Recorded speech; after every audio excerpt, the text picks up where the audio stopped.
Thank you very much, and greetings to members of the media and the people of South Africa. I'll take this opportunity to welcome you to the EFF press conference. My name is Nao Tambo. I'm the EFF's national spokesperson. I'll begin by introducing the leadership which is here with us today.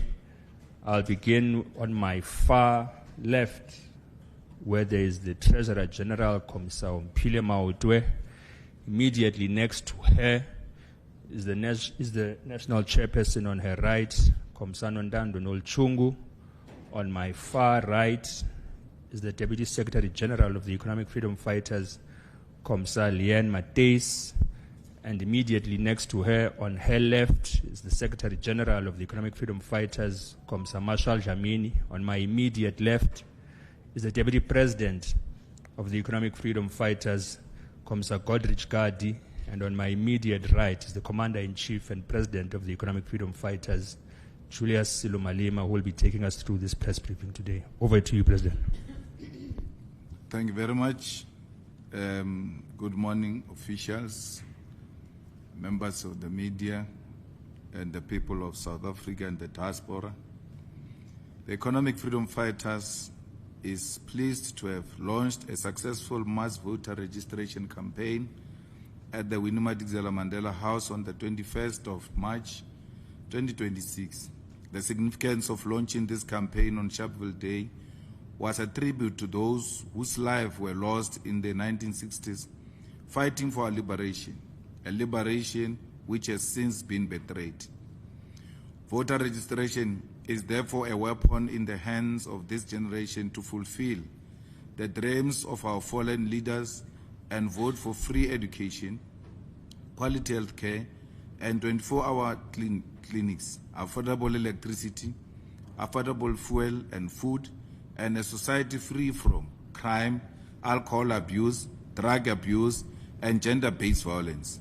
To achieve these objectives, we must ensure we are registered to vote, and it is for this reason that the EFF prioritizes engagement with communities and the development of people-centered manifesto over and above the politics of personalities and individualism through mayoral candidates.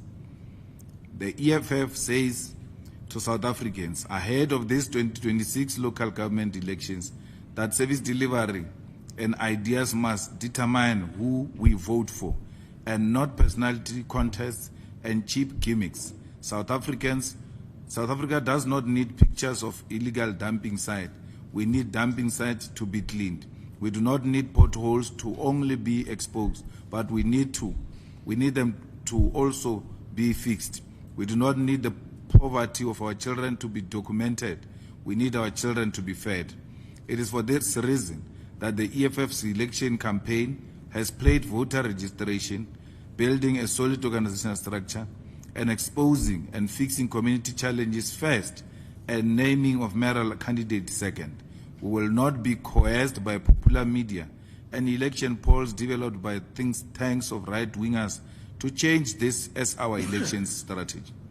On the 27th of March 2026, the EFF held its fifth Central Command Team CCT meeting of the Third National People's Assembly NPA, which resolved to convert all constitutional structures of the EFF into election task force. The purpose of the election task force is to coordinate all election work ahead and during the 2026 local government election. The CCT has accordingly been converted into the election task force, which is convened by the President and Commander-in-Chief and coordinated by the Secretary General. It is constituted by members of the CCT, conveners and coordinators of the provincial election task forces, and conveners and coordinators of the sub-regional election task forces, and any individual who are identified by the Central Election Task Force. The provincial command teams, sub-regional command teams, and branch command teams are also converted into Provincial Election Task Force, Sub-Regional Election Task Force, and Branch Election Task Forces, with the additional including of voting districts election task forces, VDETFs, to coordinate elections work. The officials of the EFF are deployed to the following provinces: President and Commander-in-Chief is deployed to convene the province of Limpopo and Gauteng. Deputy President is deployed to convene the province of Mpumalanga and Free State. The Secretary General is deployed to convene the province of KwaZulu-Natal and Eastern Cape. Deputy Secretary General is deployed to convene the Johannesburg Metropolitan Municipality and is additionally the coordinator of the province of Gauteng. The National Chairperson is deployed to convene the Western Cape province. The Treasurer General is deployed to convene the province of Northwest and Northern Cape. Additionally, all CCT members are deployed to convene their home sub-regions as part of ensuring that electoral performance is measured according to one's ability to mobilize their constituencies. All CCT members, as conveners of sub-regions, are expected to lead the election machinery in their home sub-regions and home wards and deliver victory, and failure to do so will result in reconsideration of their role as CCT members and as public representatives. The CCT also resolved on the establishment of the Central Youth Election Task Force, which will be convened by the President and Commander-in-Chief and the Secretary General. The CYETF will coordinate all election work and mobilize the youth in townships, villages, suburbs, high schools, universities, and TVET colleges to register to vote. It will conduct its own program independent of the CETF and will be the backdrop of the victory of the EFF. The CCT has adopted the Victory or Death Manual, which deals with the prevailing political terrain ahead of elections, analysis of previous elections' outcome, and the performance of the EFF compared to the other political parties, defines the purpose and role of all EFF election structures, provide guidelines and criteria for the nomination of ward and mayoral candidate, deals with the do's and don'ts of EFF volunteers, and outlines the election campaign phases of the EFF. The EFF will have 3 election phases, namely Maitlhome phase, which will deal with conversion of EFF structures, establishment of elections committees, establishment of operation centers, voter registration, listening sessions, stakeholder submissions, and sectoral meetings towards the creating of People's Manifesto. During this phase, the EFF will also deal with the nomination process of ward and mayoral candidate at branch and ward-based level. The Mamela phase, wherein the organization will intensify the campaign, including launching the 2026 local government election manifesto rallies, intensified door-to-door campaign meetings, and the unveiling of election branding and public publicity, including but not limited to billboards, TV and radio adverts, interviews, and participation in public debates. The final phase will be the Tela-Tupa phase, which is an aggressive final period where we host the Tela-Tupa rally and intensify all work related to door-to-door and community meetings until election day. The core strategy of this election is nothing other than face-to-face interaction with voters, to deliver the message of the EFF and secure support for the agenda of the economic freedom in our lifetime. There will be zero tolerance for laziness, complacency, and failure to do work one is expected to. From today onwards, all of us are volunteers of the EFF, and there is no leader who is going to lead the EFF through a cell phone. Everyone is expected to go to the ground and work with ground forces on a daily basis, receiving reports directly from structures and intervening in all the needs of volunteers, including championing community struggles. Those who are in municipal councils, provincial legislatures, and parliament are expected to elevate the challenge of our people into governance and ensure that they are resolved and attended to. As we have outlined, this year is victory or death for the EFF. Anything other than victory will condemn the masses of our people to further poverty, landlessness, economic exclusion, crime, poor health care, and a lack of access to water, education, and housing. It is do or die, not only for us, but for the people of South Africa. We note the response by the Constitutional Court, Chief Justice Mandisa Maya, to the EFF regarding the delays in delivering judgment in the Phala case. This response follows sustained pressure from the EFF, which has consistently raised concerns about the unacceptable delay in a manner of profound national importance. The EFF has been clear and consistent. This matter was heard in the Constitutional Court of South Africa in 2024, and by all reasonable standards, judgment should have been delivered within a matter of 3 months by their own standards. Instead, South Africans have been left waiting for 495 days without adequate explanation. This delay has created the impression that justice is being deferred because the matter concerns a sitting head of state. For months, the EFF has engaged in principled and peaceful civil action, including consistent pickets at the Constitutional Court, demanding that the judiciary uphold its responsibility to deliver justice without delay. It is precisely this sustained mass pressure, not quite diplomacy or elite lobby, that has forced a response from the highest office of the judiciary. It is therefore not coincidental that only after direct correspondence from the EFF did the Chief Justice indicate that the judgment may be delivered within a month. This demonstrates that accountability in South Africa is not automatic but must be demanded through struggles. The silence of so-called civil society organizations that claim to stand against corruption has been deafening. Institutions such as Corruption Watch, Helen Suzman Foundation, Nelson Mandela Foundation, Thabo Mbeki Foundation, the South African Council of Churches, Freedom Under Law, OTA, and many more have failed to raise their voices on this matter, which the agency deserves. This inaction exposes a selection approach to accountability where issues are only pursued when politically convenient. The outbreak of foot and mouth disease across South Africa has devastated livestock producers, farm workers, and rural economies, with African farmers hit the highest.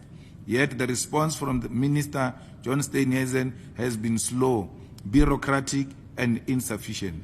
Despite government claims of vaccination efforts and new strategies, the disease remains widespread, with outbreak in multiple provinces and slow implementation of containment measures.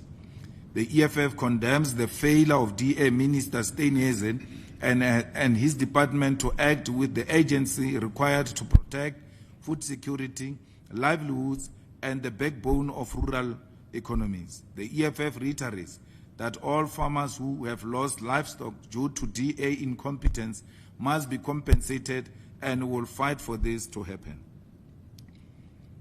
South Africans are confronting historic fuel price increase that are piling pressure on already stressed household budgets.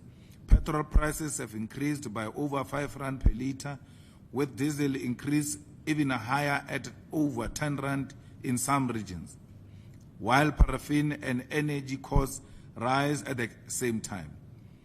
The highs feed directly into the cost of food, transport, and basic services, deepening the cost of living crisis. The temporary 3 rand fuel levy relief is welcome, but not enough against sustained global price pressure, and will expire soon unless extended. We are currently challenging the rise of the fuel levies in court, as we have directly seen that the National Treasury is unilaterally making tax increases without consultation with legislative bodies who represent the people. The EFF demands that the government implements long-term relief for all working and poor South Africans, not just temporary measures. We demand that the fuel pricing mechanism are reviewed to protect consumers from exploitative pricing, and we demand that a comprehensive plan is developed to stop inflation pressure and safeguard jobs and livelihoods. The EFF warmly welcomes the appointment of Commissioner Dunga as the new MEC of Finance in the Gauteng province. His appointment signals a commitment to a principled, pro-poor governance and dedication to serving the people rather than serving political elite. During his tenure as MMC of Finance in the Ekurhuleni, Nkululeko Dunga demonstrated decisive leadership and a clear commitment to transformative pro-poor interventions. He led a successful insourcing of security guards and cleaners, ending exploitative outsourcing practices and restoring dignity to workers. He launched the Siyacima Manje Namhlanje campaign, targeting industries and government departments in areas which led to the recovery of 350 million in revenue. Under his guidance, the municipality increased cash on hand from 350 million to approximately 2.1 billion. Dunga led amendments to indigence policy, increasing the property value threshold from 350,000 to 500,000, expanding relief access to approximately 500 households. He was recognized by the South African Local Government Association, SALGA, with 2 awards for reducing unauthorized, irregular and wasteful expenditure and for implementing robust consequence management during the 2023-2024 financial year.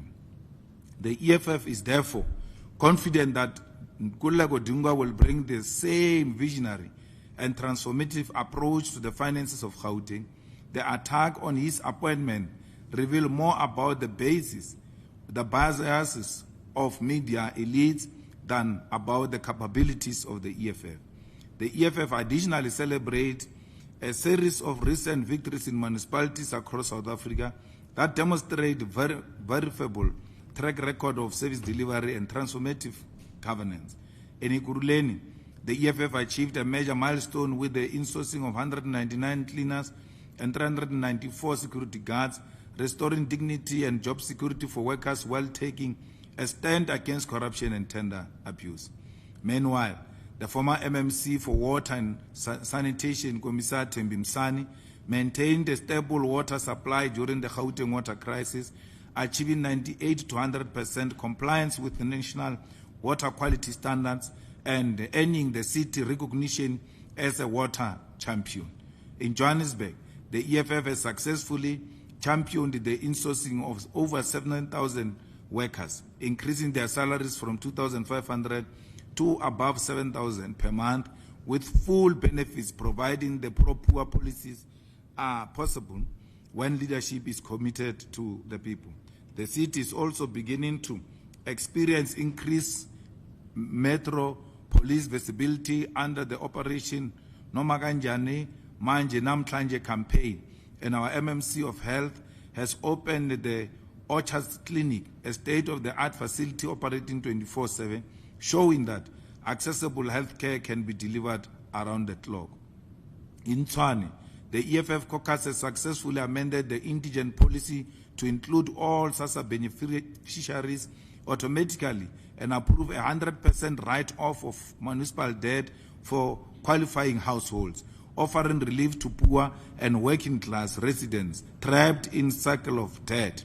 Similarly, in Nelson Mandela Bay, electricity was restored in Walma Ward after long outages, and the Ukupumuleni Old Age Home, 3.5 million electricity debt was written off through subsidy.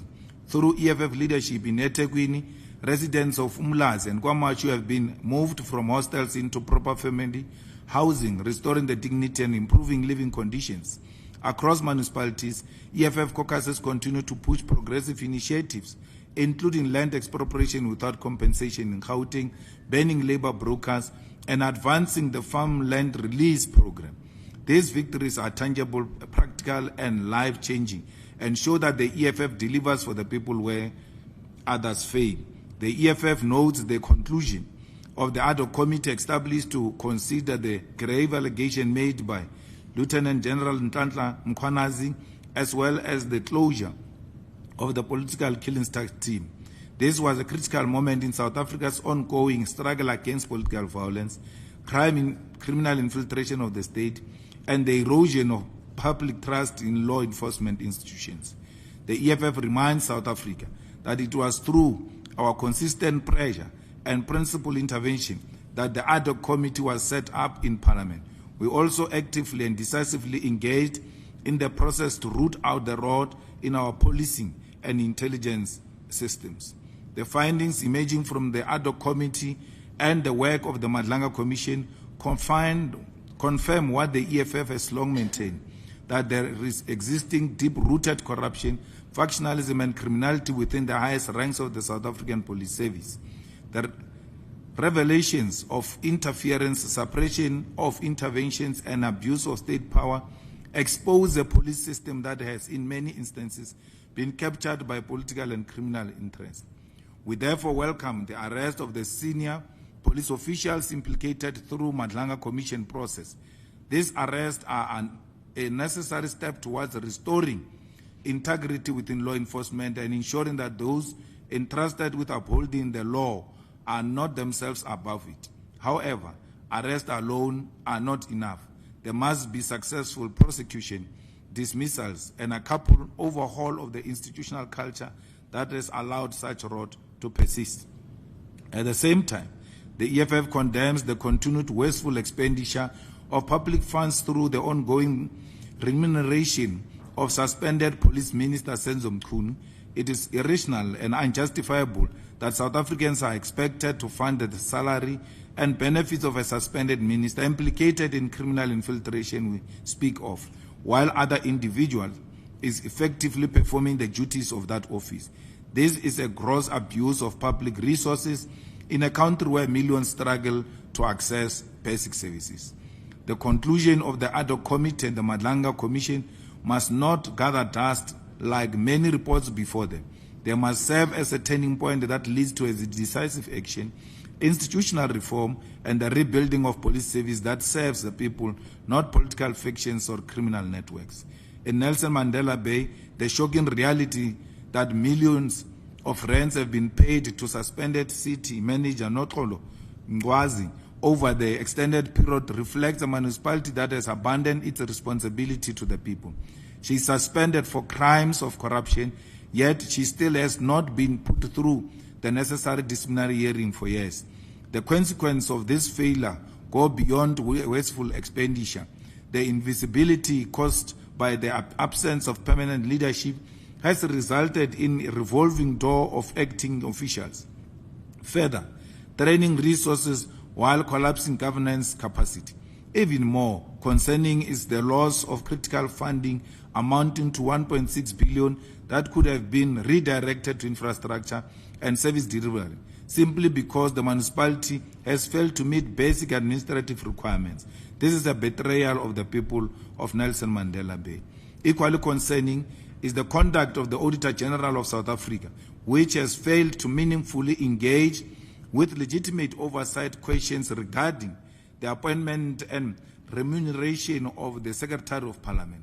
The Secretary, Kolele George, receives larger salary hikes not in alignment with his position, as well as though recruitment process failed with irregularities.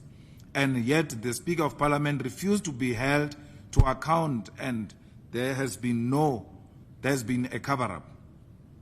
This pattern of silence and delay compliance raises serious concerns about whether Auditor General is fulfilling its constitutional mandate without fear of favor. When a key oversight institutions appear reluctant to account for its own process, it weakens public confidence and emboldens those who seek to evade security. The EFF further calls for the immediate resignation of Princess Faku, the ANC deployed mayor of Buffalo City Metropolitan Municipality, who has serious allegations of fraudulent academic registration at University of Fort Hare. This forms part of a broader pattern in which politically connected individuals manipulated access to education for personal advancement, while deserving young people are excluded due to limited capacity.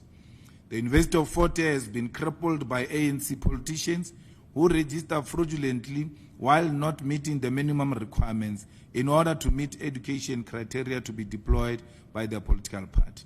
It is unacceptable that public representatives who are entrusted with the responsibility of serving the people are abusing their positions to undermine institutions of higher learning. Such conduct not only erodes the credibility of universities, but also robs young people of opportunity that could change their lives. The EFF insists that all those implicated must step down and face the consequences of their action, and the University of Fort Hare must account for these suspicious degrees indiscriminately awarded to ANC top leaders, a list which includes the likes of Eastern Cape Premier Oscar Mabuyane.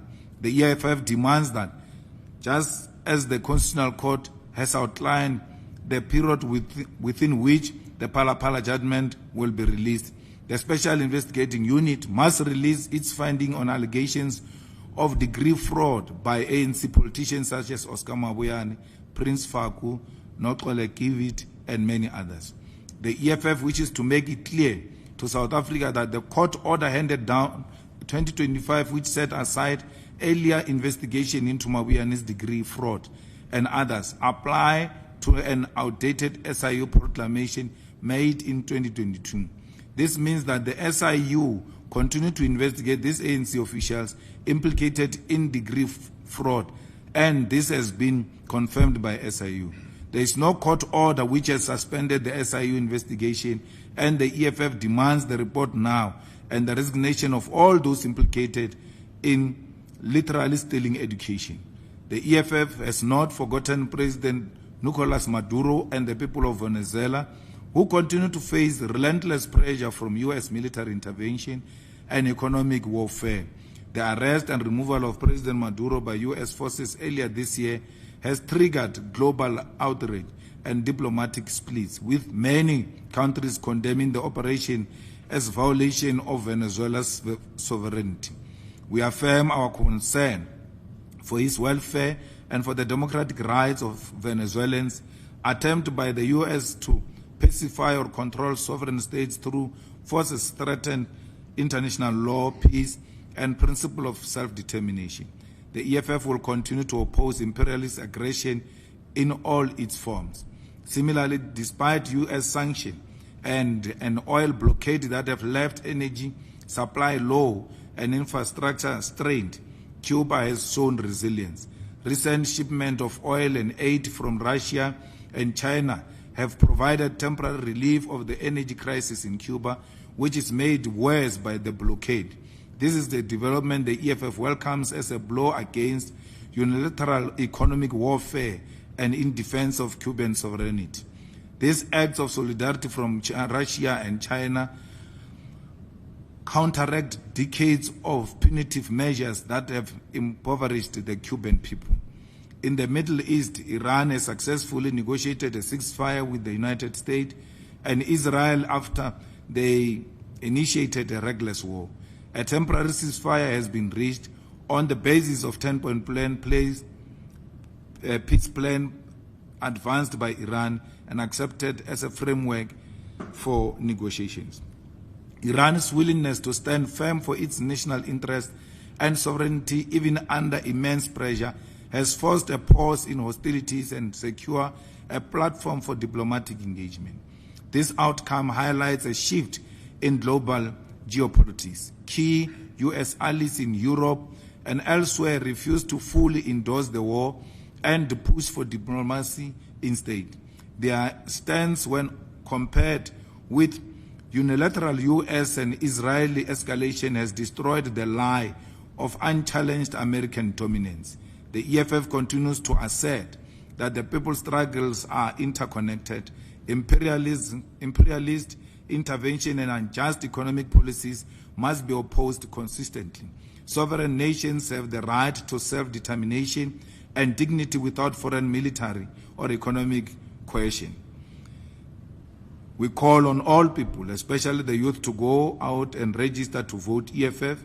Visit the EFF website and follow the easy steps to check your voter registration status, relocate or register to vote. The power is in your hands.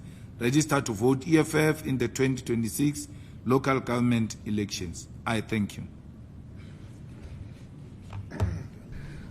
Thank you very much, President and Commander-in-Chief. We will now take hands for questions. So we'll do 2 rounds. I'll take the first round of hands. You'll be number 1, you'll be number 2, you'll be number 3, you'll be number 4, and you'll be number 5. Number 1. This is from Africa.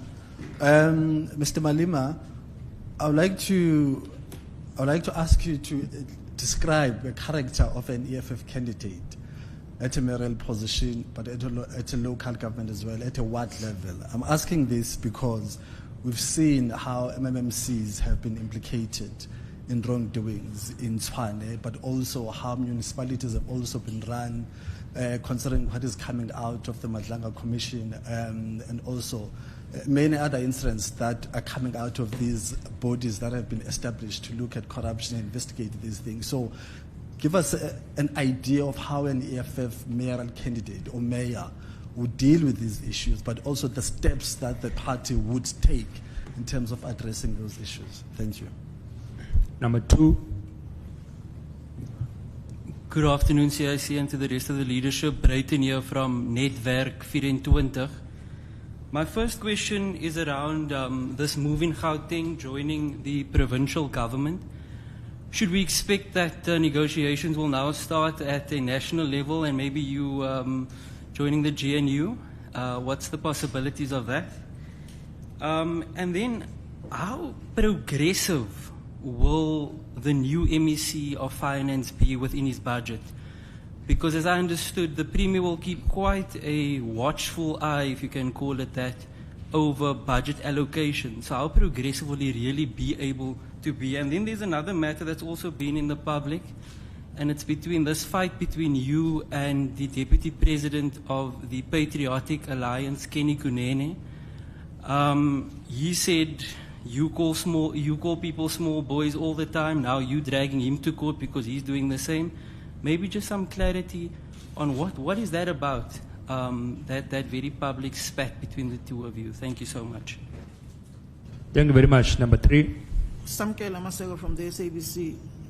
To the leadership of the EFF, just in essence, what will be the criteria that will be followed ultimately in choosing who becomes the mayoral candidate of the EFF in the various metros? What will be the main thrust of those candidates at a later stage that you will then choose and field 2 South Africans to choose from the pool from?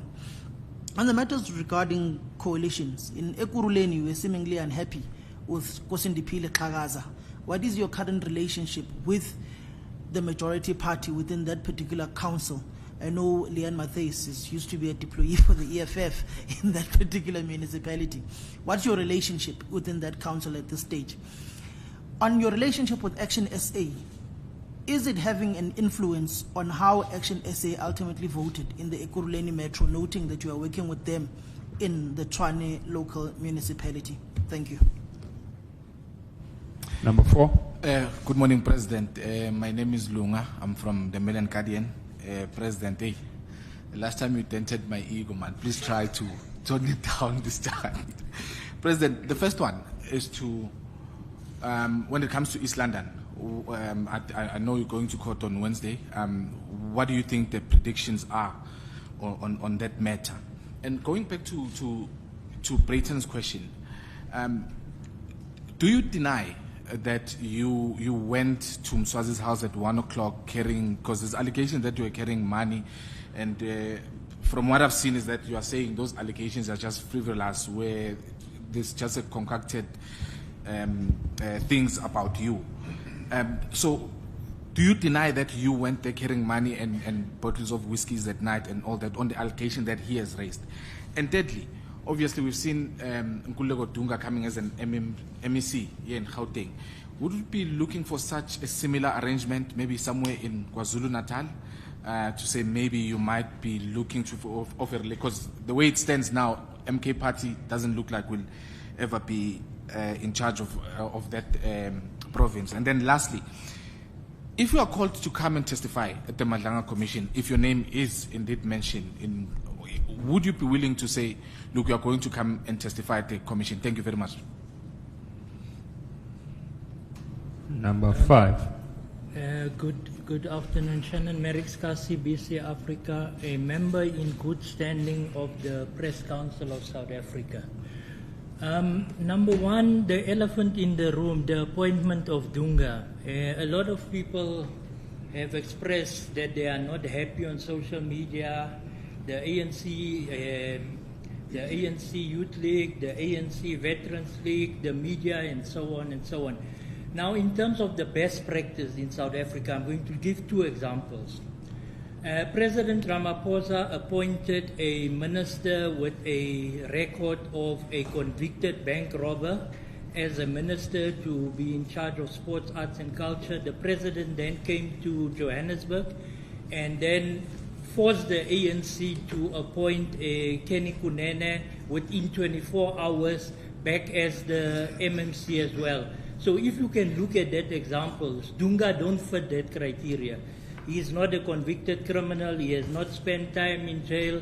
So why would you appoint a person that don't meet the best practice of what we expect of Africa and what we expect of people in South Africa to be criminals, to be stealing finance? As I know, Dunga don't even have a criminal case against him. I'll come back for the Madlanga Commission. Thank you. President. Thank you very much. As a point of start, I think we should put it on record that we have a big problem with newsroom. We have a big problem with newsroom. And if they want us, they will find us. It is a nonsensical thing they are doing of running stories about EFF without giving EFF a right of reply. It's an absolute rubbish, which we are not going to accept. They talk rubbish half the time. They don't call the EFF to come and reply. And you think we will not challenge you. We are going to challenge you on that. Because we are not kids that you're just going to insult on your studios and then when we see you, we must be all nice. The newsroom has got an agenda against the EFF and will go after it. It will not be for the first time that we take a TV station head on. And coincidentally, the people who made us to make ENCA run are now in newsroom. Which means the problem is not necessarily the station, it's individuals.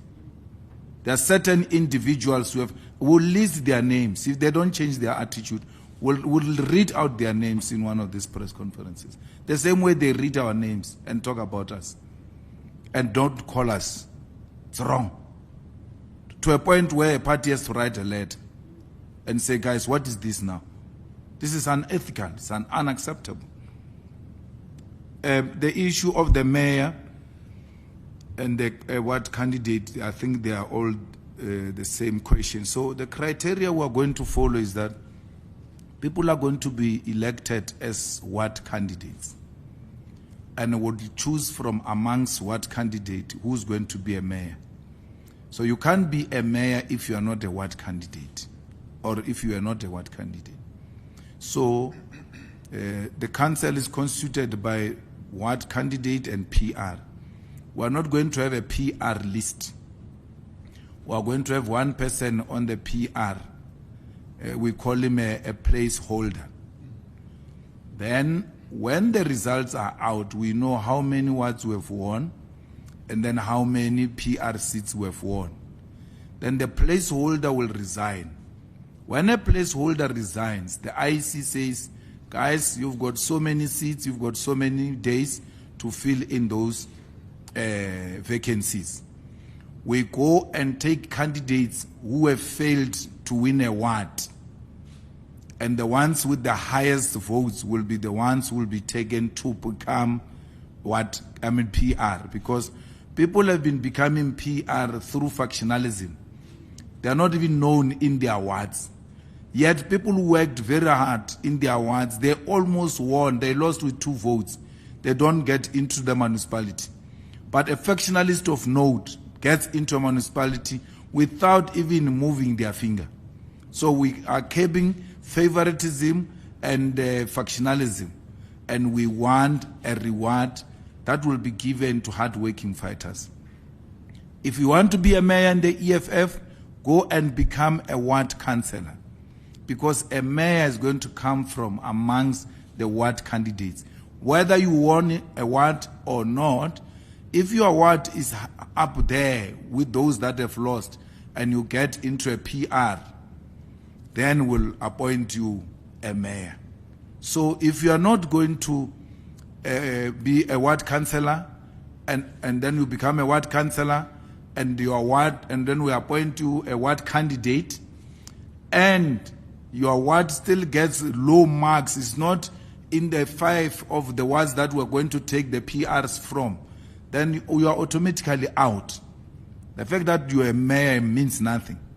You have to show strength that you are a community builder, you are a community activist, you resonate with the people where you come from, you have been working with communities, and you are disciplined. And that process starting on the 1st of May. So anyone who joins the EFF after the 1st of May will not qualify to be a candidate of the EFF. It will be clear you are joining to become a candidate. So after the 1st of May is closed, the candidate thing is closed. After voting for a councillor successfully, a councillor will be taken to community meeting and he will be introduced to community members, and a session will be opened where community members will make comments about that candidate of the EFF. If there are strong views that are legitimate, which have been raised by community members, upon finalizing the candidature of that particular candidate, those views are going to be taken into consideration. And you are most likely to be taken back to choose a different candidate because the community is not happy with the one that you have chosen. So in a way, we also give the community, without taking the organizational responsibility away from the organization, we're giving the community an opportunity to have a say. Last one, and I don't know if I heard properly. SG, he said EFF, MMC are implicated. Did you say that? That's what we've been seeing. So how would the EFF? Yeah, where? In Tshwane. Where? Who? No, I was not saying EFF. I'm saying we've seen MMMCs in other municipalities being implicated, such as in Tshwane. So how would an EFF mayor or MMC be dealt with by the party if she or he is found to be implicated in such acts? No, we'll deal with it. In the EFF, there is a code for revolutionary conduct where members deployed in government and ordinary members are subjected to that code of conduct. There's a code of conduct for public representatives as well. So they will be dealt with accordingly. But so far, there's no any MMC of the EFF who's implicated in anything, and there's no one in the Madlanga Commission who implicated the EFF or the EFF leadership, because the thing of listening is very important. If you listen with excitement, you might miss a small detail. So let's take that clown called 007.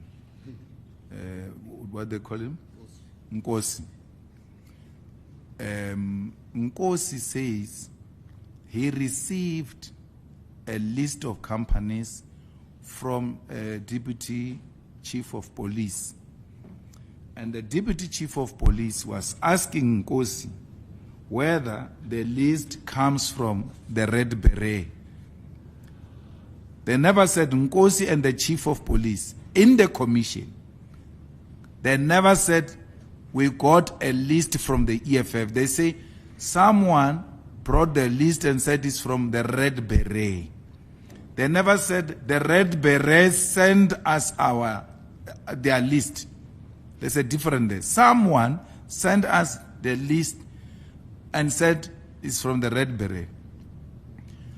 Can you please check with the CFO to check with the CIC? They never said the CFO checked with the CIC. They're saying the two crooks are talking on how they are going to steal. Then they put the EFF name and CIC and all of that. Then that's the end of the story. They just leave it hanging. They don't come back to us in that commission whether the CFO confirmed that that was the list of the Red Beret, and that whether the CFO confirmed the list with the CIC or anything of that sort. If you call that implicated, then you have to go back to grade 1. We'll be patient with you. You'll find us here. There's nothing implicating there. People are robbing each other, throwing EFF's name inside. There's no one of the EFF who's a player in the whole nonsense. So the EFF or its CIC is not implicated in Mandlanga. No one brought any list to me to verify, because I would have asked, where did you get the list from? So no one came with any list to me to come and say, is it true this is an EFF list? They were asking, someone said it's an EFF list. They ask amongst themselves, and as to whether someone confirmed or did not confirm their story, they just leave it hanging there and then go to the next subject, because that's how they want to deal with the EFF. Don't say anything. I mean, there's nothing against them, but just in passing, you could see how that white leader of evidence was so excited when the EFF was mentioned. Every time the EFF gets mentioned, he thinks he's got something, and there's nothing he's going to get from anyone against the EFF. His agenda won't survive if he's got one against the EFF. They say some general, I'm forgetting the story, it's a bit old. Some general went to talk to witness what and said, Sibiya, you know Sibiya. Sibiya is a friend of Zeh. Zeh is a friend of Malema. Malema knows Sibiya. How do I not know Sibiya? And since when knowing Sibiya is a crime? They don't say I did any crime with Sibiya. I know Sibiya, he was working here in Johannesburg, where we were co-governing, where we helped Herman to become a mayor. We're here. So why would I know? Why would I not know Sibiya? So I've not done any business with Sibiya. And when Sibiya went to the police, I called him. I said, there's 2 cases of A.B. Khali. They kidnapped the wife and the child, and it's been dragging, and the family is concerned. No one is doing anything. I then made Sibiya to be in contact with the family of the Khali, and then I left it there because I was not personally interested in the matter. But a member of public brought the matter to my attention. As a public rep, I've got a duty to attend to it, and I did it, and I'll do it again. If someone says police are not acting on 1, 2, 3, I'll call the relevant people in the police and say, there is this thing, including Castle. I will call him, including the minister. I used to call Begitele about issues that get to be reported in my constituency about police not being helpful about this or that. This is my duty. If it's health matters and nurses are not performing or the hospital is dysfunctional, the doctors are not treating patients well, I used to call Dr. Mtswaledi and tell him about the concerns that I received as a public rep, and I know him as a minister, so I will send them to those particular individuals. So it is my duty to do that. So, and then they say, by that, they want to draw a web, try to link me into those things. No, how do you link me? I don't know how police pull rank amongst themselves and say, yeah, I know so and so, I know so and so, I can do 1, 2, 3.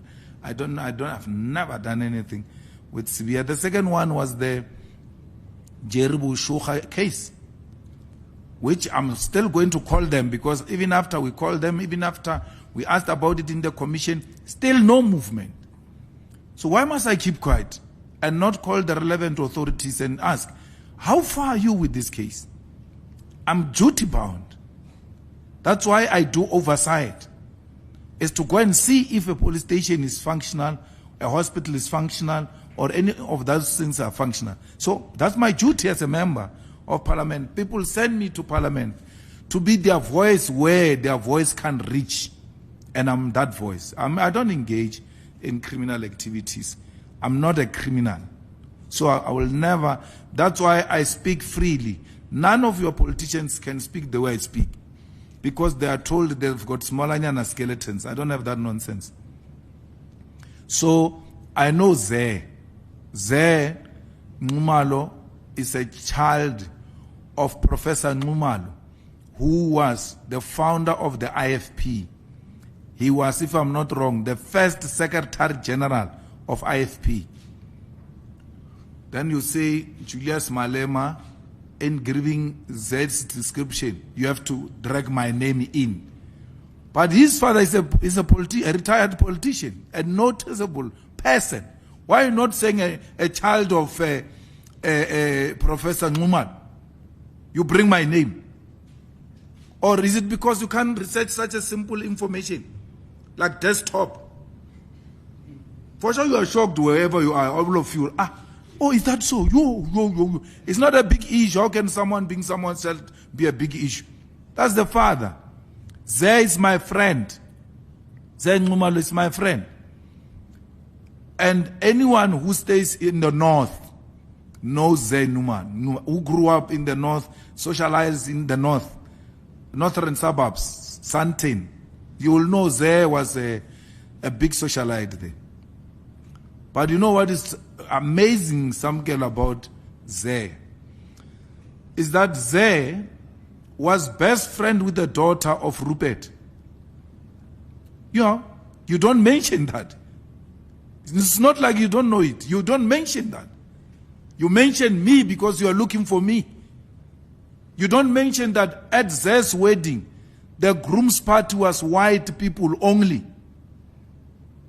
Because being Zé's friend is a crime. Mention his friends. All a groom's party. Abum Kapi. They were all white. A person who spoke at the Zé's wedding was a white person. Zé has got a lot of white friends. You don't mention them because they are white. That's Zé's life. No, Malema, what? Because he knows Malema. Let's make it look like it's a crime. Zé was not a visitor at Rupert's house. Was a child of that house. The way they were so close, he used to tell me stories that he will be sitting on the couch and then the lady will be lying down, the head will be on the thighs of Zé, in front of the head will be on the thighs of Zé, in front of their father, Rupert.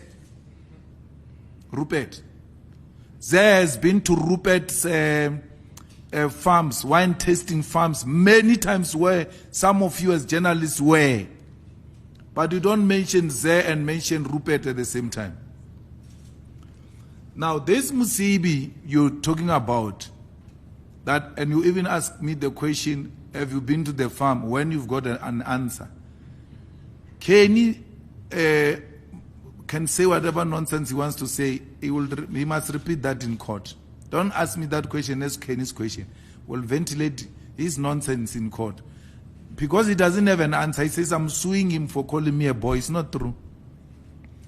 I'm suing him for saying I'm at the center of the cartel. But when the brain has moved from the head into a stomach and increased your stomach, then we've got those such problems. You can't think. You can't read. It's not only kids now. It looks like we do politics with adults who can't read for a meaning. He must go and read the papers again. He's being sued for saying, I am at the center of the cartel. Meaning, by implications, he says, that big 5 drug cartel you are looking for, I am one of them. He says that. Now he realized he has spoken nonsense. He leaves that. He says, no, he's suing me because he says I called him a boy. And because he knows you don't read, you're going to repeat after him. Read. Just read. Read papers. The papers of the court are not difficult. What is difficult is when they start arguing about a case law. But the papers is a storytelling. This one said this one said that was storytelling. How can storytelling be difficult? You don't get involved. If you are that lazy, don't go to legal arguments, leave them. And just read the storytelling. Or, and like, le pantiti le ba le suela eng. Then you will understand, man, when you are excited like a child in a podcast, and you said Malema was at the center of the cartel. So we want you to tell us how does Malema become part of the drug cartel? In supporting his evidence, he says, I took 80,000 to the farm and then a bottle of whiskey to pay a protection fee to the cartel. How do I pay a protection fee to myself? He said, I'm the cartel. I'm at the center of it. I take money to pay myself and then ask myself that, please protect me. No one must attack me. I seek no protection from anyone. No one. And then I'm suing him again for saying I stayed at Mazoti's back room. I never stayed at Mazoti's back room. Even my wife never stayed at Mazoti's back room. That thing is a, what do you call it? 4-cluster house. My wife's rented house was in front of Mazoti's house. So before you go to Mazoti's house, you pass my wife's house, if that's what he meant. If that's what he meant. So, but he can't see what's happening in that thing. He can't imagine a white man staying behind a back room of a black person. If by Kenny's description that's a back room, it means it was Mazoti staying at Mantra's back room. Because the house of Mazoti is at the back. Mantra's one is in front. He's got he doesn't bring any evidence. He brings some aerial photograph. He can't tell which one of those houses is Mantra's house. I never stayed in Hyde Park. I stayed in Cape Town. I've got a house in Cape Town. My wife stayed there. I work in Cape Town. I don't work here. I work in Cape Town. I get paid in Cape Town. That's where my job is. But when I'm here, where I sleep, it's none of your business. The guy Samali choose about to marobala. Or a robala guy. The utra or a bonoro robeji guy. I could do me. So there are so many issues that I'm dealing with there. But I've been to the farm of Msibi because when General Kele spoke about it in Parliament, he said, even Malema spoke at his funeral. I said yes. In the ad hoc committee, I said yes. His funeral was at his farm. So why should it be a story now that someone tells you a story for the second time that I was at the farm? You was at the farm. Bheki Cele said it in the ad hoc committee. I said, yes. 3 of us spoke there. I spoke, Mbalula spoke, Bheki Cele spoke. How did I know the old man? I knew the old man through there when they were engaged in a strike here in Johannesburg. I can't remember if it was which year. At the center of the protest of the taxis at the time was Taxi SA is refusing to give them shareholders, yet they're the biggest customers of Taxi SA. The Taxi SA is nothing without them. And I happened to know Zé, who was involved in those negotiations. And then Zé held a party at this place. I went. I can't remember where I was from. And I didn't know this man, but I was like, there's just something about this guy. They said, no, this is Musibi, the boss of taxis. So it made sense to have taxi people there at Zé's party because Zé works with the taxi SA, is the one who do deals for them and all of that. Zé helped only to find that Zé helped them to break a deal. And then they got 25% of the shares in the Taxi SA. So this Musibi we are speaking about is a shareholder of a registered listed company called the Taxi SA. Who financed Musibi's deals? Was it Malema? No. What is this company called? What growth? It financed that part of the deal. Standard Bank put money in the deal. All different types of banks put money from CB to buy those shares in the Taxi SA. You're saying I gave him 80,000 and then you want to make it a story. How much did the bank give him for him to get a stake of 25% in a listed company at the Johannesburg Stock Exchange? Go and find out as to how much banks gave him CB. And stop talking nonsense of a person who's hallucinating. Were you with me when you say they called me at 12? Because it can only be that you were with me or you were with Musibi when you called me at 12. And then, were you there when I came with a bottle or anything? I never went to Musibi with a bottle. I never went to Musibi with money. I went to Musibi half the time to talk to him about taxis reducing their price, because he had an influence both in taxis and the buses. He's a founder of Santaco. They deal with my constituency every day. Millions, they transport them every day.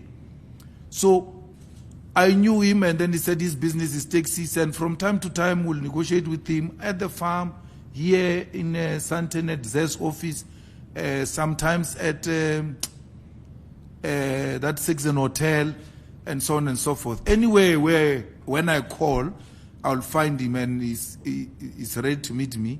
I'll go and meet him and present my story. They even made me meet Partco people.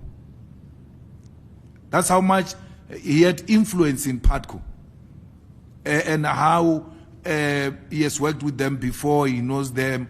And they will be saying they have buses. Sometimes they will want to drop us last minute. We'll ask him to intervene for us to get buses. So it's not the other way around. If anything, I'm the one who was negotiating discounts for activities and EFF activities. I went, spoke to them, and we never spoke any crime, me and them. Actually, the stories I'm hearing are horrifying stories that I've not experienced anything that suggests anything of that sort with those guys. Now, Musibi liked my brain and used to engage with me because the people around him, they were very scared of him. So someone told me that when you go there, you must just leave him to talk. Because if you speak, when he's speaking, he becomes aggressive. So he spoke, and then I tried to come in, and then I saw that thing those people were speaking about. But the mistake he did was to put a bottle that was containing a very noisy water. And he kept on encouraging me to drink that water. After 2-3 glasses, I tried speaking. And then he said, no, I'm going to finish. I mean, this is like now, more than an hour. I said, look, no one told me I'm coming here to be addressed by you. No one. They said we're coming to have a meeting. And then the next thing, I can't speak. I'm going to speak. Otherwise, this meeting must finish. Then he stopped and looked at me when I was speaking. Then he said, hey, I see that thing of parliament in real life here. Get exactly that. We can't do that. Then from there, I became used to him. This is what I said at his funeral. If there is a video, they can play it for you. And that's how we debated. It was not just a taxi man. A man will read, a man will argue, a man will analyze society and try to give ideas on where he thinks. And one of the things he did was he had too much time on his plate. So you could just call for you for an hour and then you end up spending a day together because we're engaging at that time and no one is retreating. He knows Chairman Mao from A to Z, and he knows him without reading anything. He was fascinated by Chinese politics. So that's what made me to engage him, as it were. But unlike the people I've known, he has never spoken tenders. He has never spoken business with me.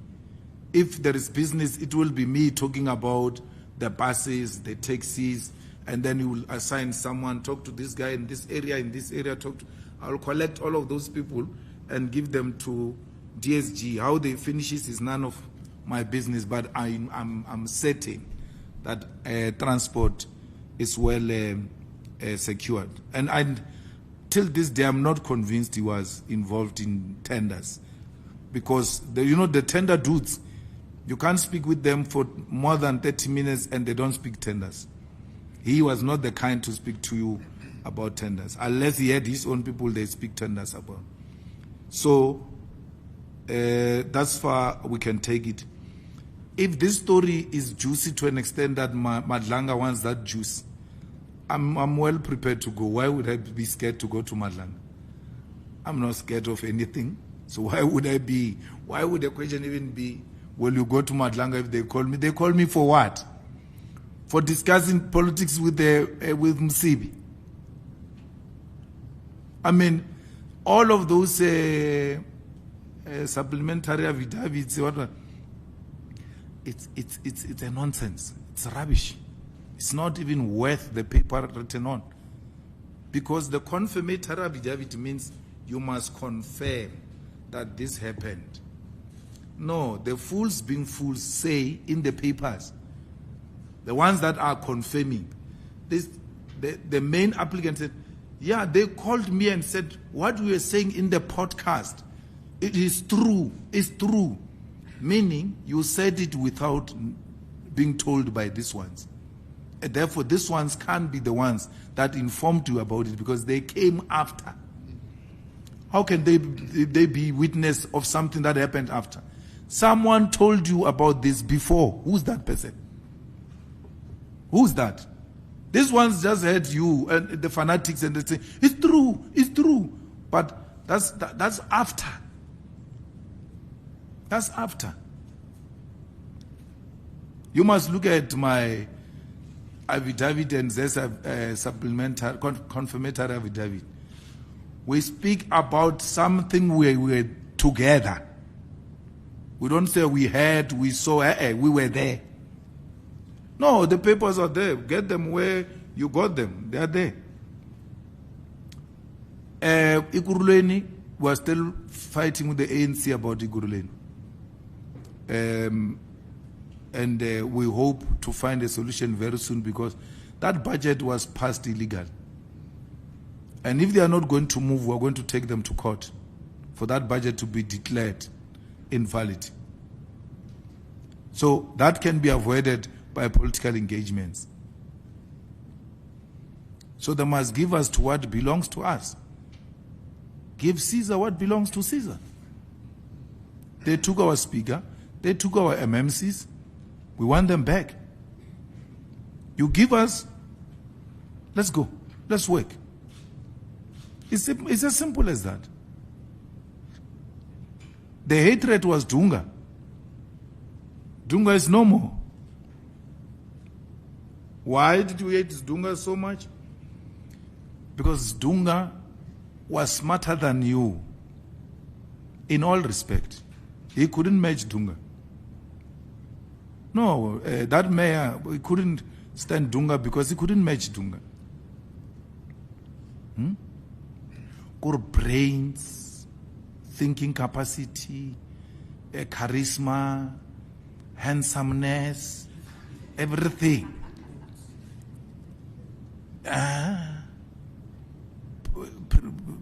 Dunga is more presentable than him. Dunga has got no puza face and things like that. So, we not try to run a puza face.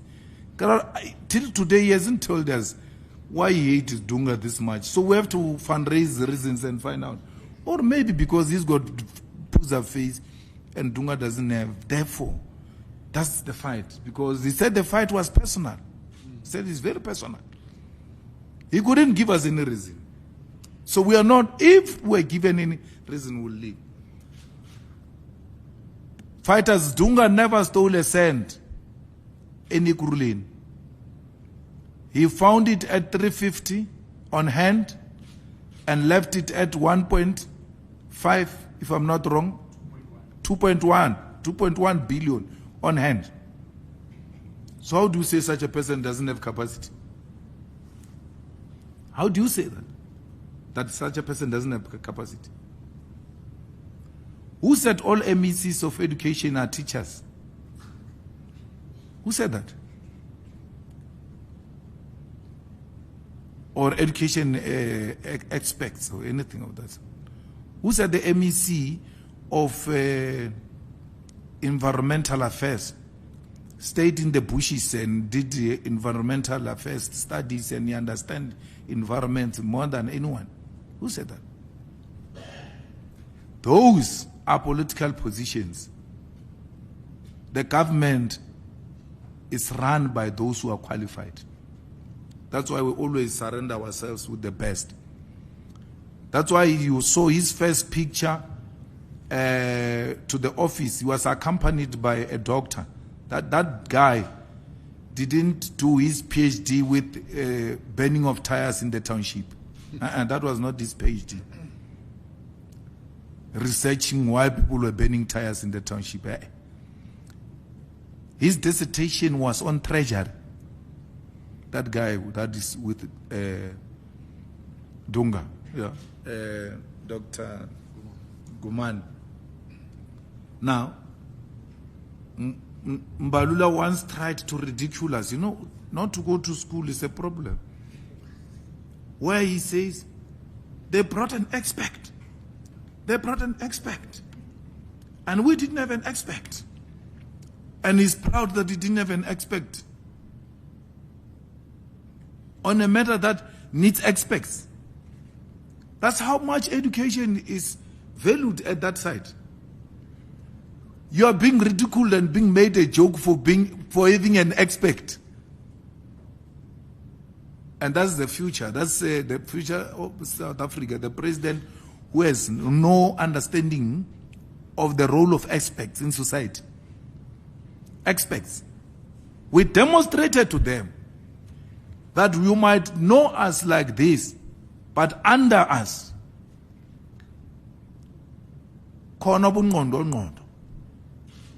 real thinkers are there to sharpen this tool called the EFF. They didn't have expect, he's right. He had wafflers, waffling. All of them eating from the palm of our research. That's how much we feed these ANC's illiterates. We feed them. In the finance committee, there is West. It was this expert who made the ANC through our public reps to know that there is a law called money bill. Joma Swanganya, what is that? No. Let's attend the meeting. And then he attended the meeting and he ran because he was still getting a crash course on money bill. First time they heard it from the EFF. Illicit financial flows and how they work.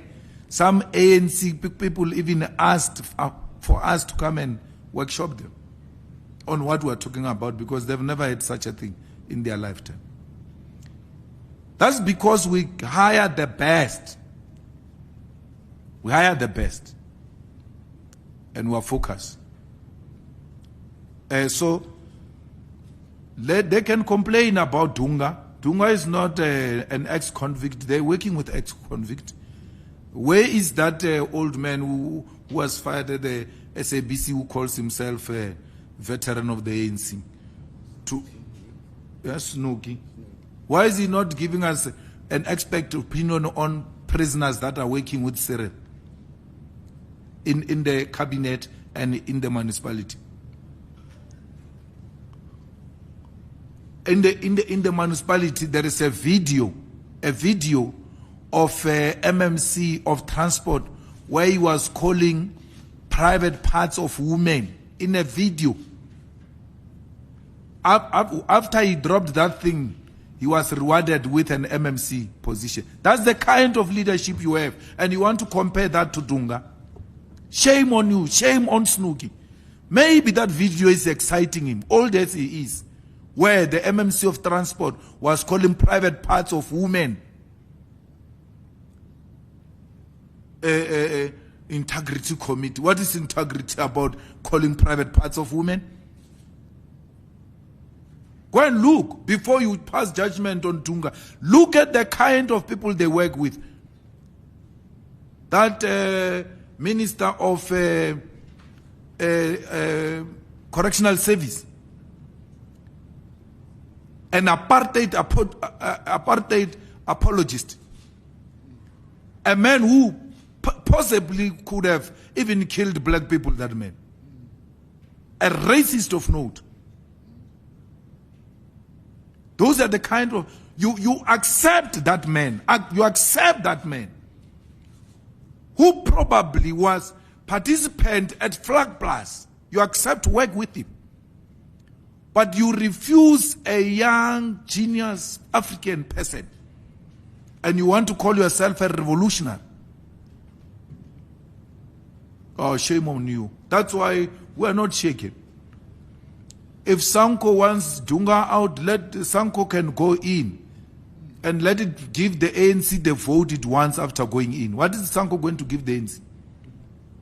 What will they give them? What will the Veterans League give the ANC? What will the Veteran Youth League give the ANC? The ANC is looking for something, yeah, and we're the only ones who have it. We have it.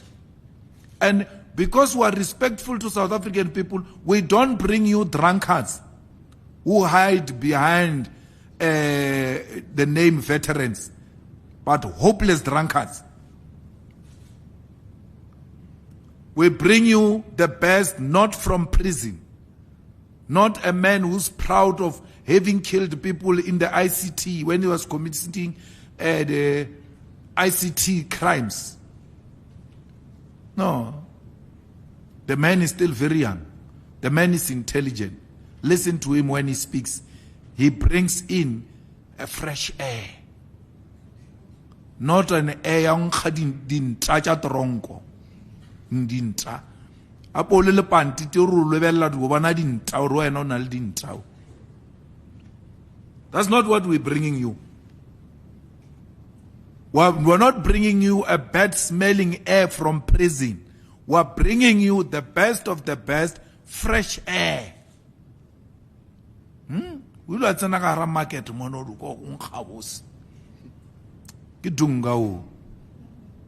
bringing you fresh air, not recycled thugs.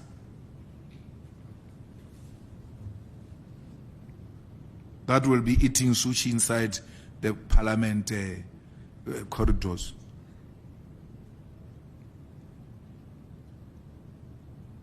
No, we're going to East London 14, 15, no, 15, 16. That's a sentencing. We've already said we will appeal the judgment. The state has already put in the heads of argument. They are calling for direct imprisonment of 15 years. Yeah, so you can see that someone is doing everything in its power to get me into jail. So I have no problem with that. It's legal battles that we'll fight. Here in South Africa, you don't use the courts to fight political battles. So we are going there ready and knowing what the other side wants us. They are coming for a kill, but we'll meet at the court floor. We're not in any alliance with Action SA because we voted for them in Tshwane. We speak to them from issue to issue. You know, we are the only ones in South Africa. Panyaza comes after us, by the way. We are the only ones who can run successfully a coalition government because we don't suffer from any egoistic politics. We negotiate all the time. We don't throw weights around. Coalition means permanent negotiations. It's permanent. At 12 o'clock, you can be called that we just finished our meeting. Can we please urgently talk to you? Midnight, tomorrow the council is sitting. You can't say, no, guys, can't we do it in the morning? I'm sleepy. No, you have to wake up. You don't have numbers. You have to wake up because you might be shocked when you wake up in the morning. So, coalitions means permanent engagements, and that's what the EFF does with the Action SA from issue to issue. We talk to them. We don't agree ideologically on many issues, but when it comes to service delivery and running clean cities and making sure that our people receive service delivery, they will tell you we're the best.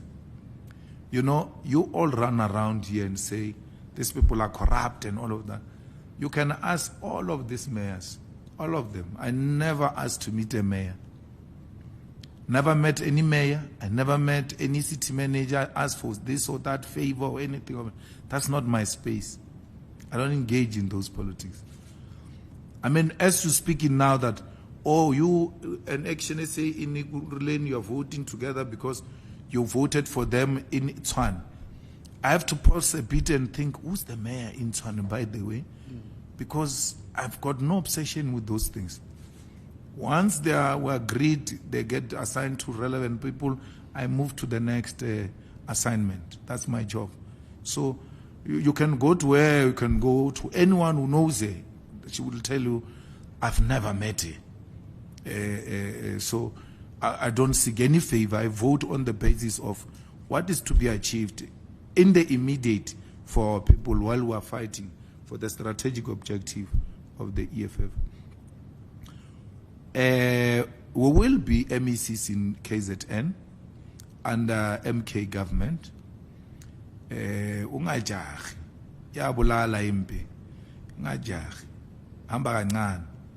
Siyasebenza la, KZN sibhizi kakhulu asilala. So, you know, politics, 2 hours is a lot of time. 2 hours. So we're working. We're not going to be anything in GNU that involves DA and Freedom Front. You can be rest assured.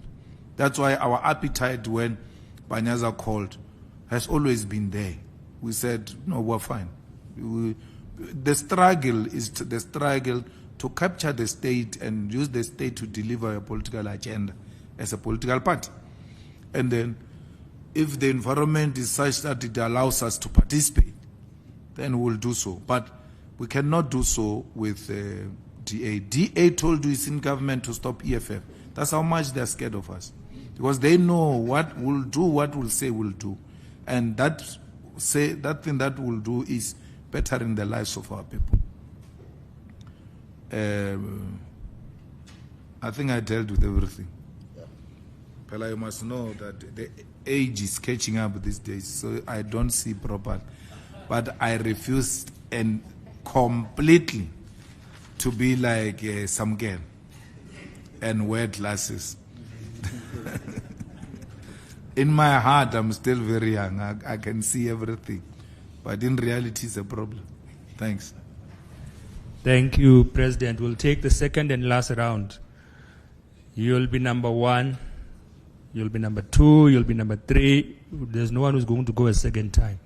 You'll be number 4. You'll be number 5. You already went, my brother. You'll be number 6. Thank you very much. Number one. Good afternoon, Mr. Malema. It's Alpha Ramushwana here from Eyewitness News and 702. I just want to understand the logic behind not relying on mayoral candidates, especially in a city like Johannesburg, where we have a very active Helen Zille on the ground and Action SA leaning on Herman Mashaba in the city of Johannesburg. Don't you think it would also be a step in the right direction for the EFF to rely on a face to lead your campaign, especially in the metropolitan municipalities? Thanks. Number two. Now, the problem is that you guys, when it favors you, you want us to go with individuals. The individual this and the individual that.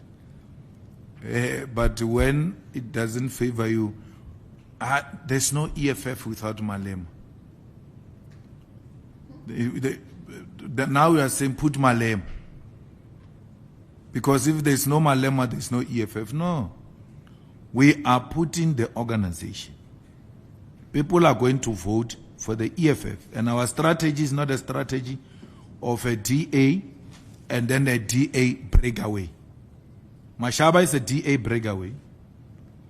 And then the DA and us don't strategize the same. We're not together. We'll never be the same. We refuse. We're not going to put any mayoral candidate pushed by the neoliberal media or DA or any other political party. We do things according to how we see them fit. We put first a manifesto, and then we'll put a consolidated list of candidates, ward candidates. From that list, we'll choose those that we think are in a better place to be mayoral candidates. That's how it's going to work. So any other question outside that doesn't belong to us. Go and ask them. We don't work with individuals here. We work with the organization. What comes first is the organization and its ideas. And once we have ideas of the organization, we look from amongst ourselves who is better suited to can pursue these ideas we sold to the people of South Africa. Yes, sir. Thank you. Number two. Oh, thank you. Silva Sibia from UFM. To the EFF, do you still have confidence on the judiciary, considering how they dealt with the Phala matter, on how the parliament handled it? And secondly, what is your message to supporters if the sentencing next week in East London, it happens to be what they may seem unfair to you? As we have seen in the past, things can easily go out of hand, as we have seen in the July riots. Thank you. Well, we don't have any message to our supporters. Our supporters are guided by the leadership and it's the discipline of the organization. So we don't expect anything unusual. We are going to court, and that's how we'll deal with it. What was the first one? No, we can't use one case to throw the baby with the water away. It's a one case. And we're dealing with it. We're not folding our arms. No one is going to destroy our constitution and destroy the judiciary in our presence. We will do everything in our power to defend it. They said the case will be out in a month's time. As long as the case is not out, every month the EFF is going to march at the Constitutional Court. We're not stopping. If that letters thought it will make us go easy on the matter, we're not going easy on the matter. And they must know we're highly disappointed in them. We're highly disappointed in them. They've destroyed the legacy of Mokwe, of turning things around within a short space of time, where we put an emphasis that once a matter is finalized, it should be within 3 months that people should receive matters. That's why you can be granted a direct access to the Constitutional Court without a serious struggle. Why? You are dealing with a serious man. Once they say you've got access, automatically it's agent that matter. So what happened? We are highly disappointed. But we are highly disappointed in you also. Because none of you goes to ask those NGOs, why are you so quiet when a matter like this is taking forever? We should take those NGOs serious tomorrow when they speak. When they say to Malema must step down, Malema must step down, you must listen to such people who are selective in their approach. When the facts are out there, people use their majority to vote against what was rationally making sense. Are we saying rationality can be replaced by majority? That court needs to answer that, because no one has provided any reasonable assertion which made Parliament to arrive at the decision they arrived at. They just used majority to undermine rationality, and we're not going to sit back and allow that. So let the court come out. Let's hear what the court says, that if you have a majority, you can always find your way. You can always use the majority to take unconstitutional decision, because that's what happened there. Thanks. Number 3.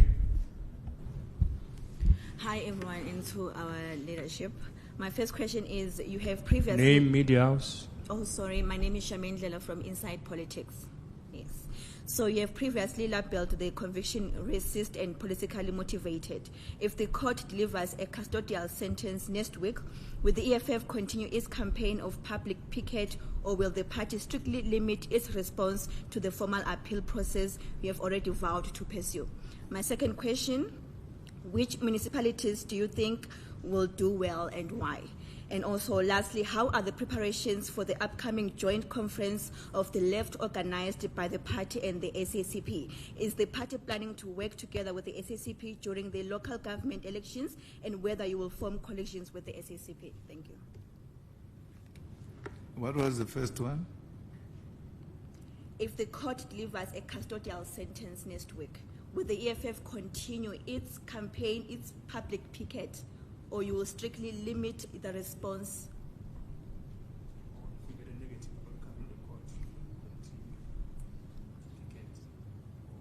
We're doing exactly what we're doing now. There is no anything negative, but the courts or the constitution doesn't disallow people from protesting. So we're peacefully protesting at the court. We'll do both. Yes. The second one? In all of them. The third one? How are the preparations for the upcoming joint conference with the SACP? Oh, SG. No, thanks. We are still at the formative stage. We are still in consultation with our first meeting with the SACP. So it's still in process. Once we've done consultation, then we'll communicate when is it conference of the left. Thank you. Thank you. Number 4. Good afternoon, CIC and the leadership of the EFF. If you allow me, CIC, name, surname, media house. From the Gauteng Times. I want to get back to the appointment of MEC Dunga. You know, you've mentioned that he's championed pro-poor interventions and restored dignity to the people, something that you encapsulated as a visionary and transformative approach. So now I want to know, now that the scope is bigger, which areas do we expect him to champion this time, especially when you mention jobs were created in Ekurhuleni? Should more particularly young people hold their breath and say, wow, jobs are coming? And secondly, I want to ask, if I captured you correctly, you mentioned or you remarked that right-wing parties are using political surveys as instruments. And we've seen that the DA actually relies heavily on these polls, and they actually keep on publishing them. Do you think these polls are actually misleading, and would the EFF actually try to use these surveys to actually test the waters and find out where you are standing leading up to the elections? We only rely on Ipsos. We found it to be credible and unbiased. And Ipsos also comes from time to time to brief the EFF leadership per invitation. I think there are financial implications. They don't work for us. If you come, ask them to come make a presentation, because in that report, they can't go to town about EFF. So we want them to go to detail. You have to call them, and then they take you through. We're supposed to meet them yesterday. They are not around, so a proper date will be arranged.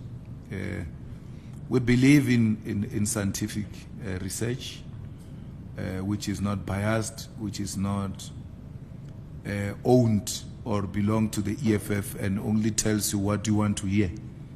And therefore, we find it very challenging and interesting, because it zooms your support to a point of a what.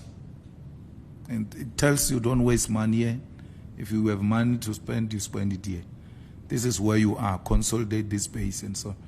So it serves as a guide, of course, as politicians will have to take a final decision on how we spread our wings.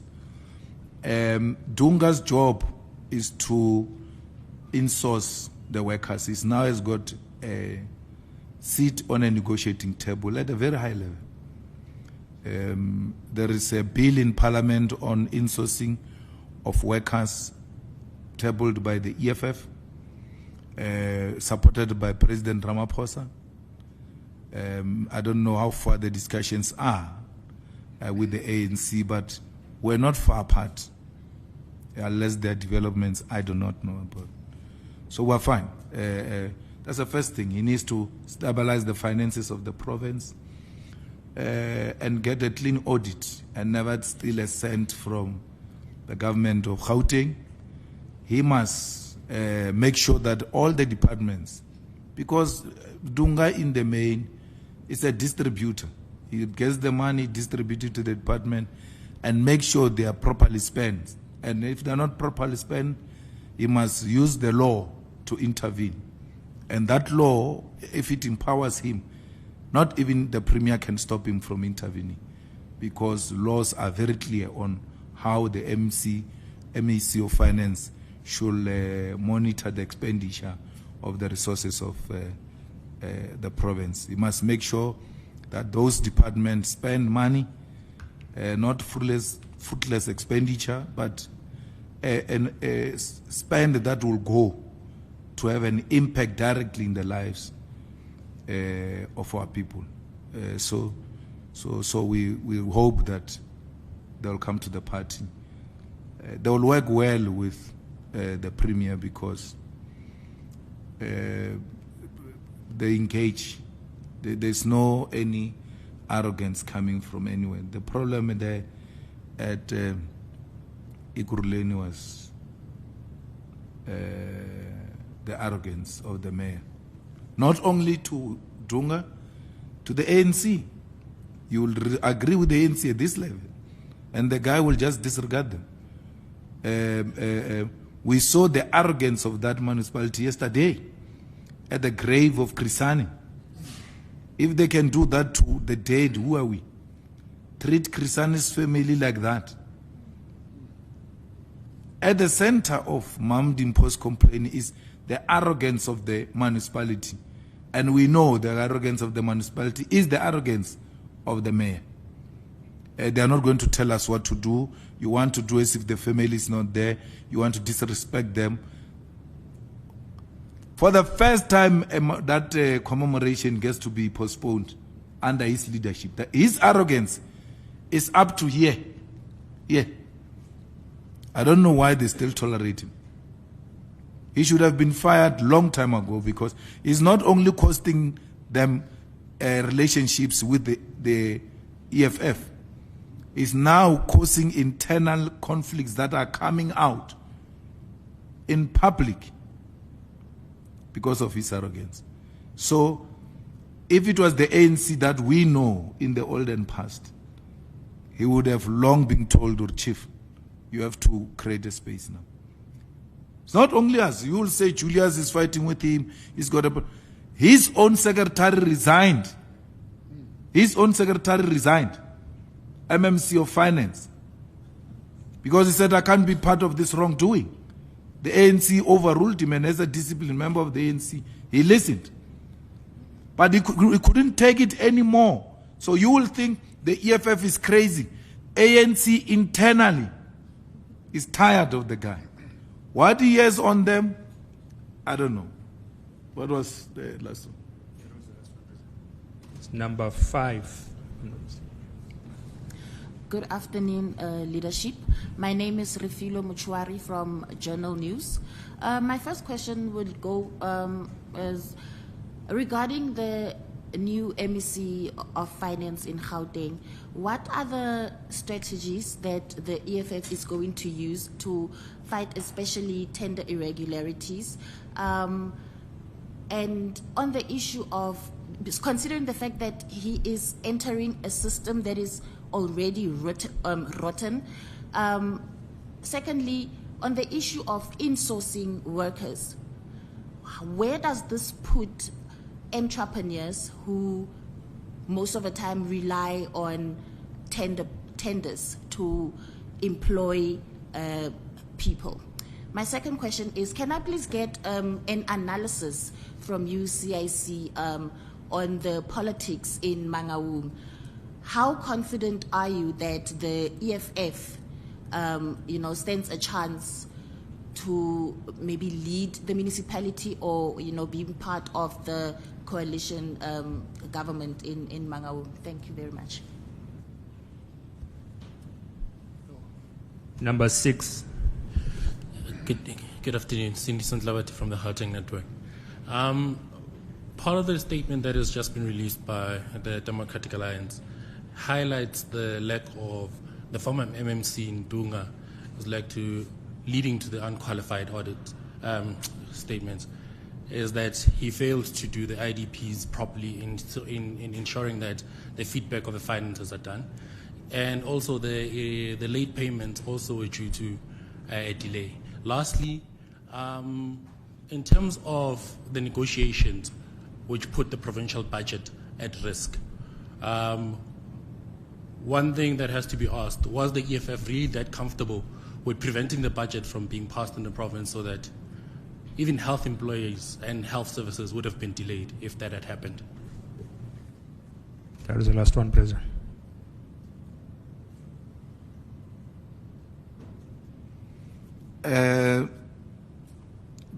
If Dunga delayed or didn't handle IDPs properly, they were not going to be approved because the budget needed an IDP process before, so that allocations are based on the IDPs. So we've never seen any budget not being passed because IDPs were not handled properly. And the DA it litigates a lot. If you don't do things in a manner they want, they don't hesitate to embarrass you in court. So they should have gone to court if there was something that was done illegally under Dunga. So they've never done it. They're just grandstanding now because there is an imaginary opposition to Dunga. Therefore, opportunistically, let's add our voice. But we don't have anything, so we just say whatever comes. Nonsense late payment, because one of the earlier times, if you know where Dunga started, in the first 3 weeks, he called the entrepreneurs in Ekurhuleni, all of them were not paid, put up systems in a hall and said they must move from one place to the other and be told where is their invoice stuck and why. We've never seen any MEC being prepared, MMC being prepared to take the staff and the service providers at the time under one roof, all of them, and say, we need to resolve the invoice of these people without undermining the law. If there was more information needed, people would be referred back and all of that. And people were being paid under Dunga. And that's what we expect, amongst other things, in the province, that the service providers, especially those who provide essential services, must be paid on time. How do you not pay a feeding scheme? How do you not pay scholar transport? What do you expect those children to do? There are certain issues that are non-negotiable. You have to make sure whatever happens, these issues are attended to. Entrepreneur does not mean tenderpreneur. You have to be innovative. You have to bring, so when you call yourself an entrepreneur, you should be disruptive in nature. If things are done this way, you must start doing them differently. You must revolutionize the business industry, especially the sector you're involved in. So there's nothing entrepreneur in exploiting workers and security guards. With insourcing, everyone that we actually can do this function without any person in between.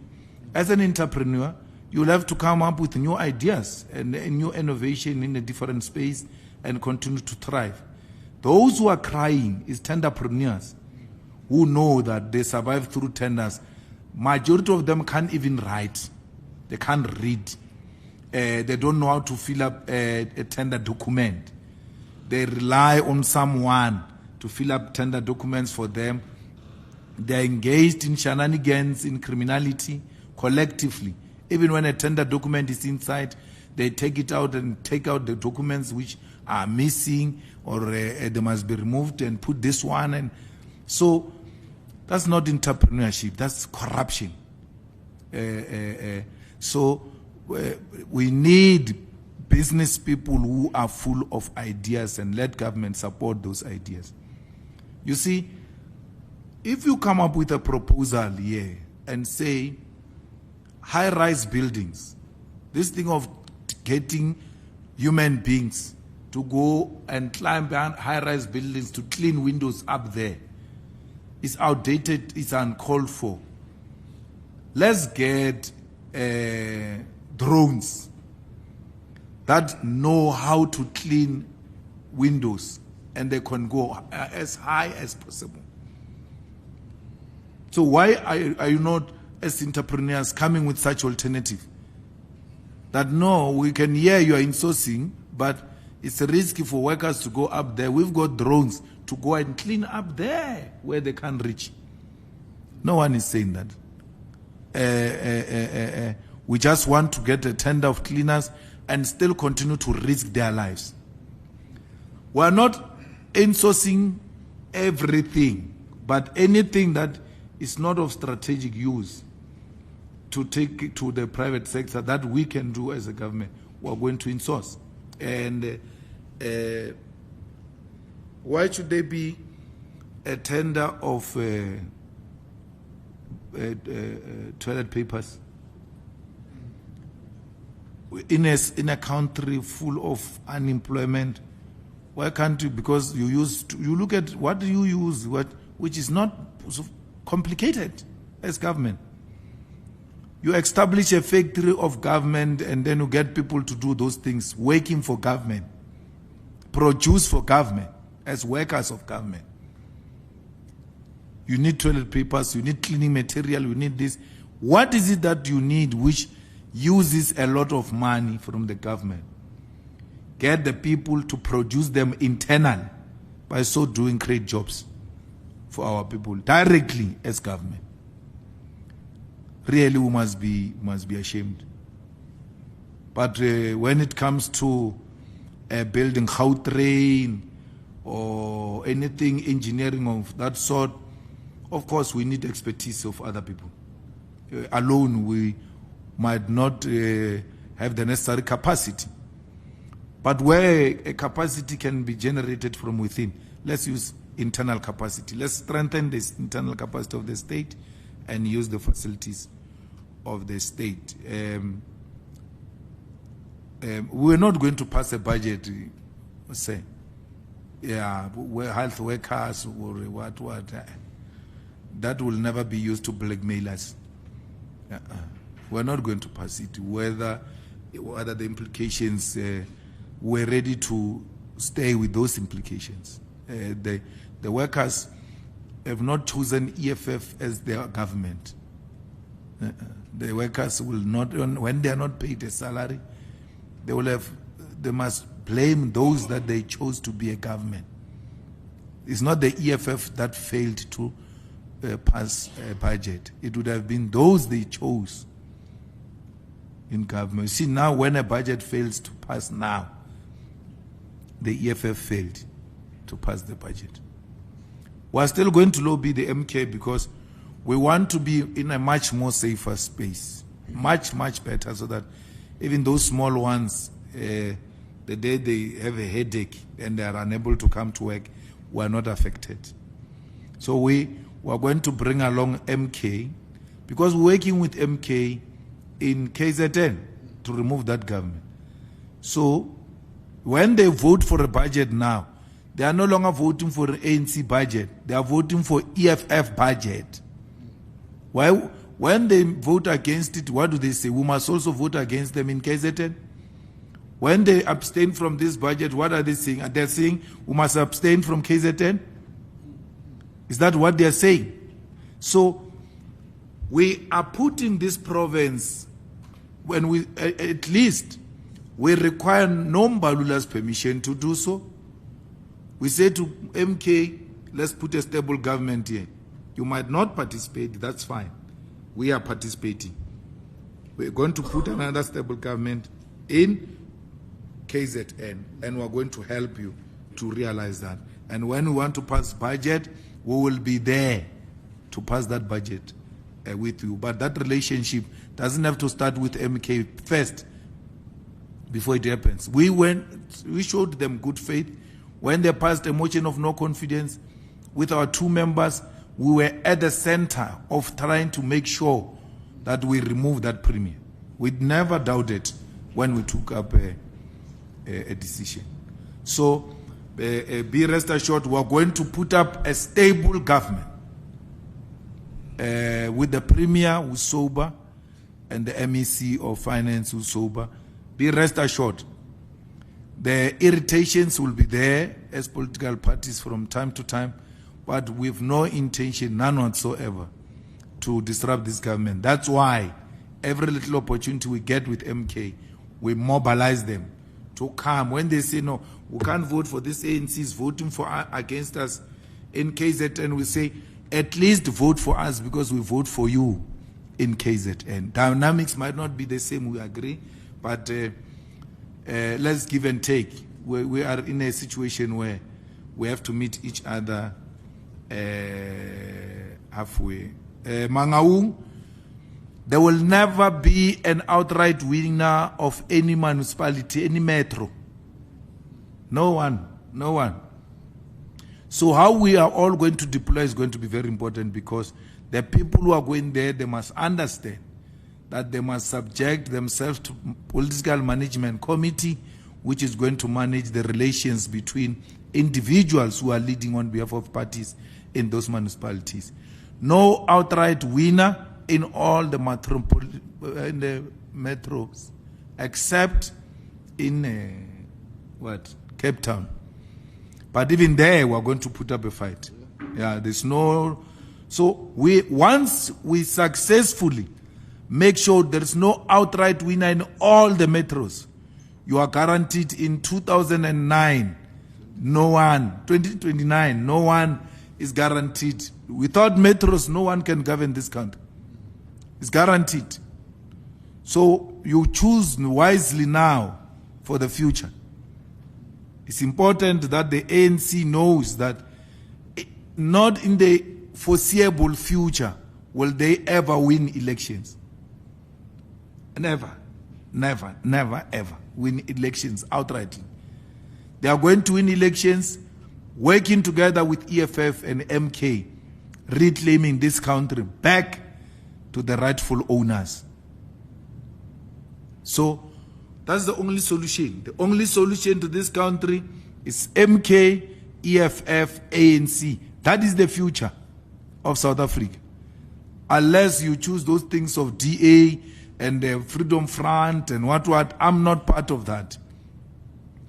political convenience, I will never agree to that. There's nothing DA is going to do to put us where we are. The DA works with AfriForum. AfriForum that went to discredit our country in America has got no respect for this country. That's why AfriForum is able to tell the DA, this leader of the DA is going to make you lose votes. This one. More than anyone, John's gate was opened by AfriForum. John Vuli Gate. Instead of John opening it, AfriForum opened it. Hambakaya. So there's nothing we can do about it. We will never be part of that. We will never be part of any white capital. We are not part of any brief by white people. And we don't receive any funding from white people. So we survive with the little we get from the government. And we negotiate the best prices ever. And that's how we move forward as the EFF. Lastly, there will be slight changes here in Joburg, where the provincial secretary will become the MMC of safety and security, and the MMC will go to the legislature because he's a head of elections. We can't confine him to a municipality. For instance, yesterday he was at East London doing the election work, and a wall fell here, and the MMC was nowhere to be found. So as a head of elections, he can't be head of elections being in a local municipality. He has to be all over South Africa. Those are the EFF decisions which will be communicated to the ANC and the mayor of the ANC. Don't look shocked. Those are politics. Enjoy. Bye. Sure.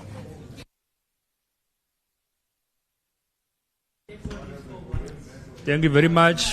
First floor.